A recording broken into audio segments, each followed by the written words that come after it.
Welcome to Kishore academy.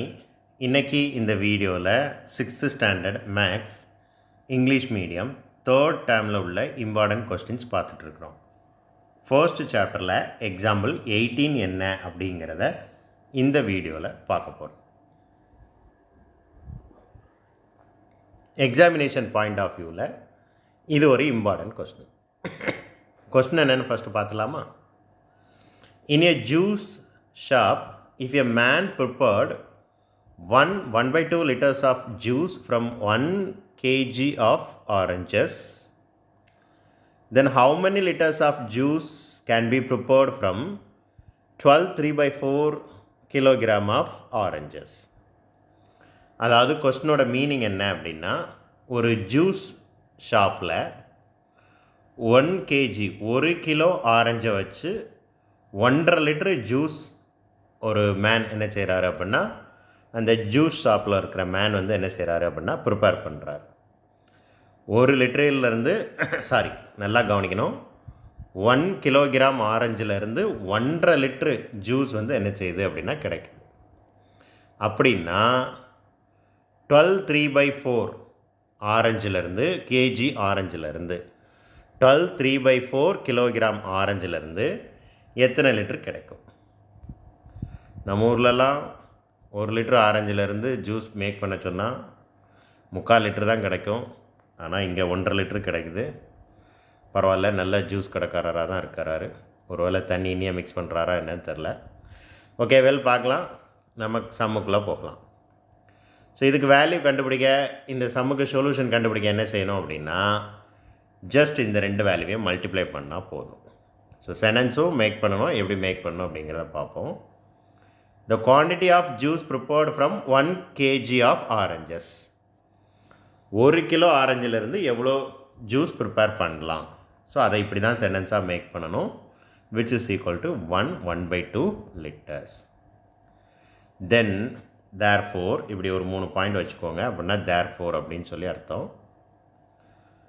Therefore, the quantity of juice prepared from 12 3/4 kg of oranges. அதுக்கு என்ன செய்யணும்?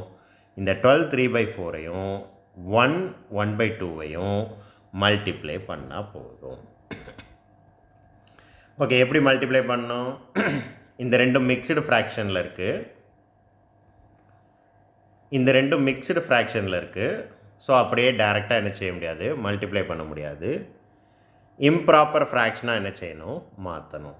So அதுக்கு என்ன செய்யணும், இந்த 12ஐயும் 4ஐயும் மல்டிப்ளை பண்ணணும். 12ஐயும் 4ஐயும் மல்டிப்ளை பண்ணிவிட்டு அது கூட நியூமரேட்டரில் இருக்கிற இந்த 3 என்ன செய்யணும், ஆட் பண்ணணும். டினாமினேட்டரில் என்ன வேல்யூ இருக்கோ அந்த வேல்யூவை அப்படியே எழுதணும். இப்போ 12ஐயும் 4ஐயும் மல்டிப்ளை பண்ணால் எவ்வளவு? 48 கிடைக்கும். ஸோ எங்களுக்கெல்லாம் 12 டேபிள் வந்து மனப்பாடமாக தெரியும். உங்களுக்கும் தெரிஞ்சிச்சு அப்படின்னா 48ன்னு டைரெக்டாக எழுதுங்க. ஒருவேளை தெரியாது அப்படின்னா 12 4ஆல் மல்டிப்ளை பண்ணி பாருங்கள். அது கூட 3 என்ன செய்யணும், ஆட் பண்ணணும். ஸோ என்ன கிடைக்கும்? 51 கிடைக்கும். ஸோ 51/4. இதே மாதிரி தான் ரெண்டாவது வேல்யூவே என்ன செய்யணும், இம்ப்ராப்பர் ஃப்ராக்ஷனாக மாற்றணும். 1 × 2 இந்த ஹோல் நம்பரையும் டினாமினேட்டரில் இருக்கிற வேல்யூவே என்ன செய்யணும், மல்டிப்ளை பண்ணணும். அது கூட நியூமரேட்டரில் இருக்கிற வேல்யூவை ஆட் பண்ணணும். டிவைடட் பை டினாமினேட்டரில் என்ன வேல்யூ இருக்கோ அந்த வேல்யூவை அப்படியே எழுதிடணும். ஸோ 1 × 2 2, 2 + 1 3, 3/2. இப்போது நியூமரேட்டர்லேயும் டினாமினேட்டர்லேயும் இருக்கிற வேல்யூவை கேன்சல் பண்ண முடியுமான்னு பார்க்கணும். பட் கீழே வந்து ரெண்டுமே ஈவன் நம்பராக இருக்குது, மேலே இருக்கிற ரெண்டுமே ஆட் நம்பராக இருக்குது.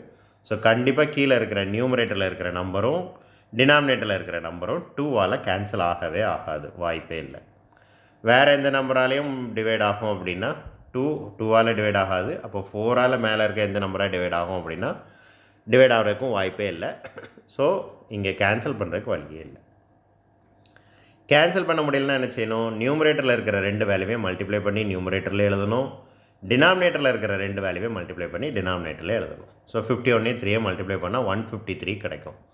ஸ்டூடெண்ட்ஸ் நீங்களாக ஒர்க் அவுட் பண்ணி பார்க்கணும். என்னால் ஒர்க் அவுட் பண்ண முடியும்.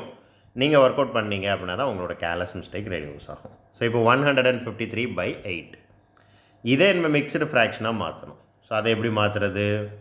153 divided by 8. நார்மலாக டிவைட் பண்ணுங்கள். 1 8 is 8. First 1 எடுத்துக்கிடணும், right? இந்த 1 எடுத்துக்கிடணும். இந்த 1 வந்து 8ஆல் டிவைட் ஆகாது, ஏன்னா 8 விட சின்ன நம்பர். அப்போம்னா ஃபர்ஸ்ட்டு 2 டிஜிட்ஸ் எடுத்துக்கணும். 15. இப்போ 8th டேபிள் சொல்லணும். 1 8 is 8. 2 8s are 16 ஆயிரும். அப்போ 2 சப்ஸ்டிடியூட் பண்ண முடியாது. 1 தான் நம்ம என்ன செய்ய முடியும், சப்ஸ்டிடியூட் பண்ண முடியும். 1 8 is 8. இப்போ 15லேருந்து 8ஐ சப்ட்ராக்ட் பண்ணால் என்ன கிடைக்கும், 7 கிடைக்கும். ஸோ சப்ட்ராக்ட் பண்ணி பாருங்கள். அதுக்கப்புறம் அடுத்த டிஜிட்டை கீழே இறக்கணும். 3ஐ கீழே இறக்கணும்னா 73 ஆயிரும். இப்போ 8 டேபிள் சொல்லணும். 1 8 is 8, 2 8s are 16 அப்படி சொல்லிகிட்டே போகணும். கண்டிப்பாக நீங்கள் சொல்லி பாருங்கள். 9 டைம்ஸ் இருக்கும். 9 into 8s are 72. ஸோ 73 இருக்குது. 72வை சப்ட்ராக்ட் பண்ணணும். 73லேருந்து 72வை சப்ட்ராக்ட் பண்ணால் 1 கிடைக்கும். அங்கே எழுதுறதுக்கு இடம் இல்லை அப்படிங்கிறதுனால இங்கே எழுதியிருக்கேன். ஸோ இப்போ கோஷன்ட்டில் என்ன வேல்யூ இருக்கோ, அதை ஹோல் நம்பராக எழுதணும். ரிமைண்டர் என்ன கிடச்சிச்சோ அதை நியூமரேட்டரில் எழுதணும். எந்த நம்பரால் டிவைட் பண்ணிங்களோ அதை டினாமினேட்டரில் எழுதணும். இதை மாற்றி எழுதிடக்கூடாது. So answer 19 1/8 liters. Thank you.